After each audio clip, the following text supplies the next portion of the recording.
What's going on, everyone? Welcome back to the show.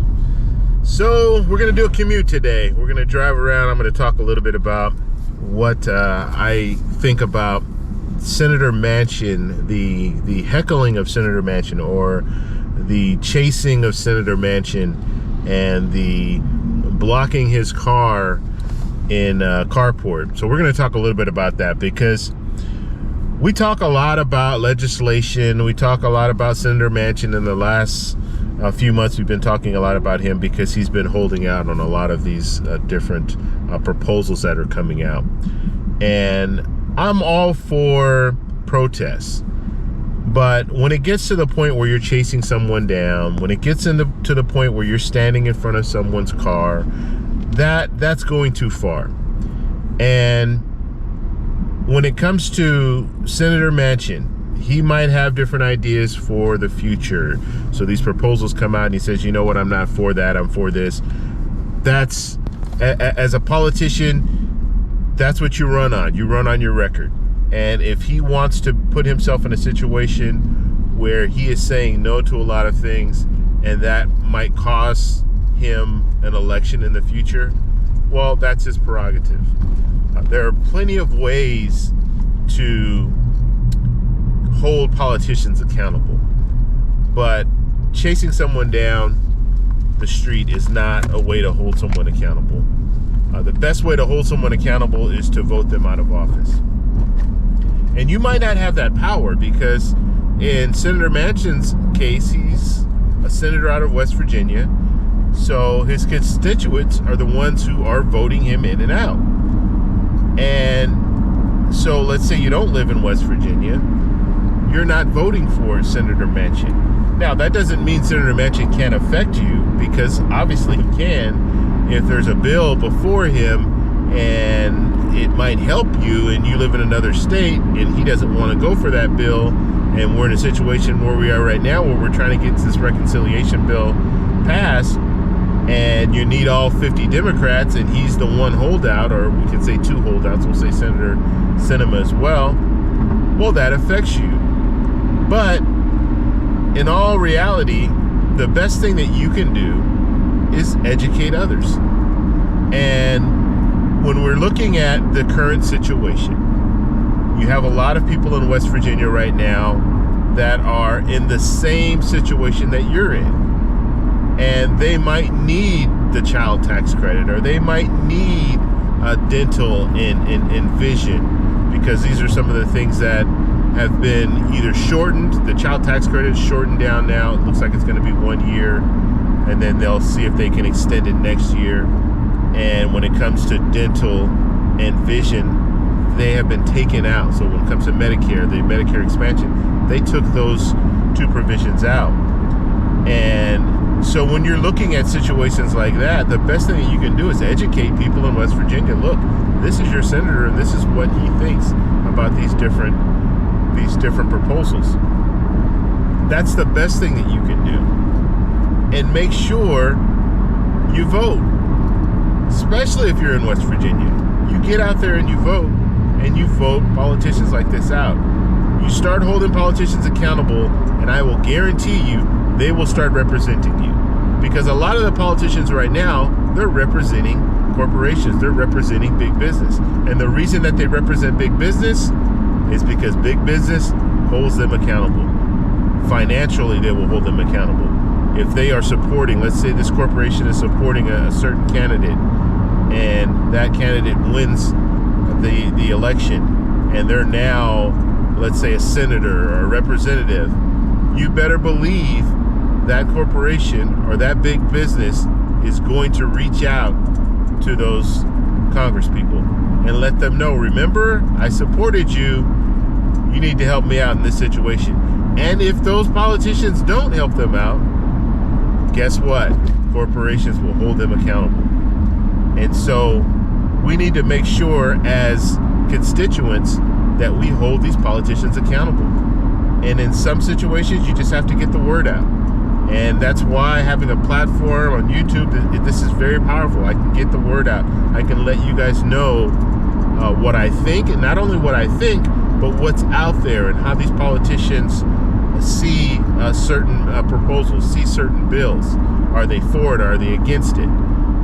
Also, know who's your representative. This is another big thing where you have a lot of people who don't even know who represents them. So you have a district. You live in a city. You're in a certain district. So you have a representative, a House representative that in that district. They represent you. Then you have in your state 2 senators that represent you. So you need to know those politicians, know their name, know how they feel about certain proposals, and hold them accountable, and ask them, reach out to them. Because if your address shows up, let's say I live in Southern California and I live in a certain district and I have an issue, I call my congressperson and I let them know what my address is, and they will look to see if that address fits in with the district, and if it does, you better believe you'll get a response. Now, you might not get a response from that actual politician. It might be one of his staff. It probably will be one of his staff, but you will get a response because it is that politician's job to represent his district. And so just something to think about when it comes down to the way our political system works and how these politicians should be working for us. And if they're not working for you, vote them out. It only takes a few politicians to start losing their jobs before these other politicians will start taking note and saying, look, we need to do something. We need to do something for the American people, or we might not be in office. A good example of this, or I shouldn't say a good example, but what not to do. Mitch McConnell. Senator McConnell won re-election in 2020.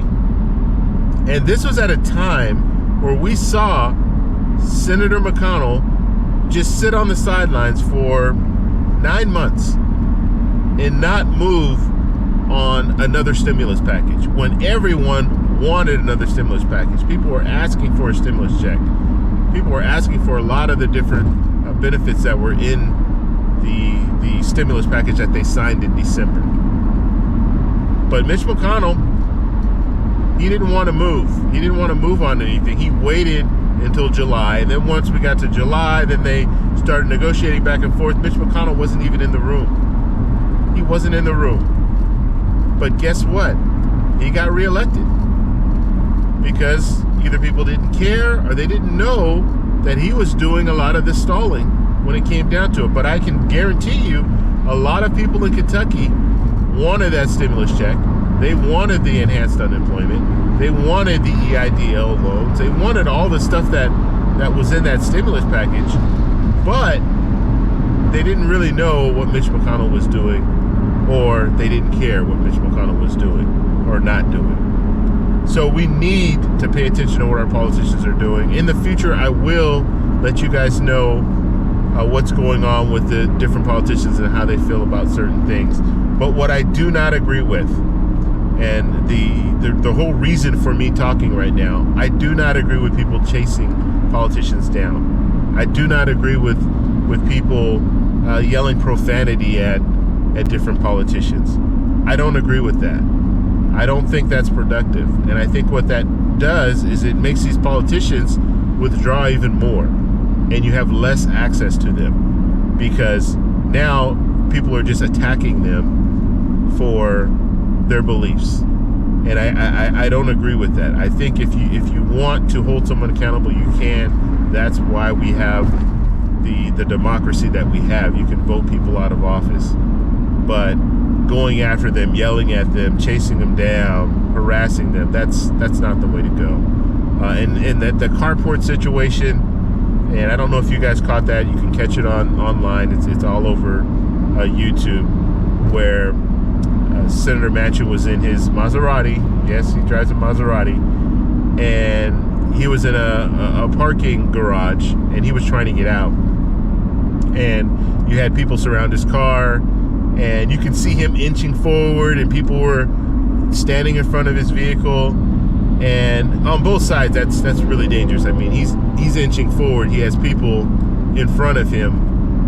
He could have easily run over someone's foot, or someone could have fallen, and he rolled over them. So that's definitely dangerous. But it's also dangerous for you to be standing in front of someone's car to try to keep them from moving. So I don't condone that. That is not the way we should be trying to get legislation passed or influencing our politicians. That's not the way we should be influencing them. There are plenty of ways out there that we can influence politicians without going to that extreme. So I just wanted to put that out there.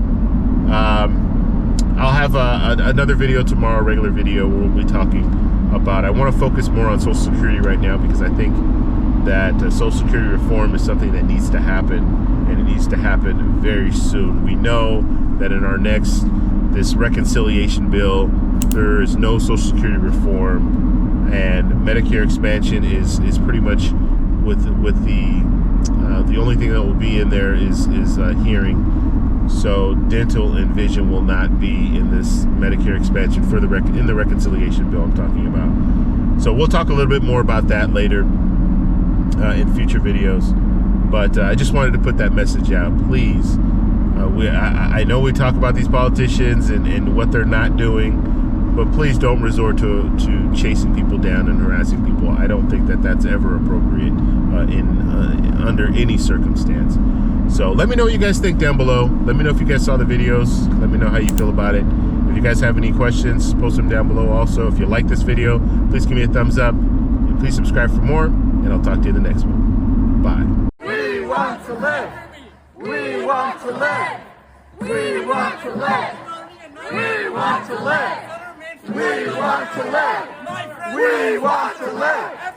We want to live. We want to live. We want to live. We want to live.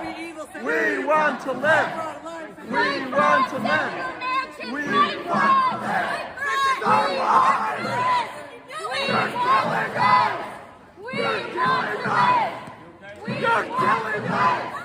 We want to live. We want to live. Reconciliation. We want to live. We want to live.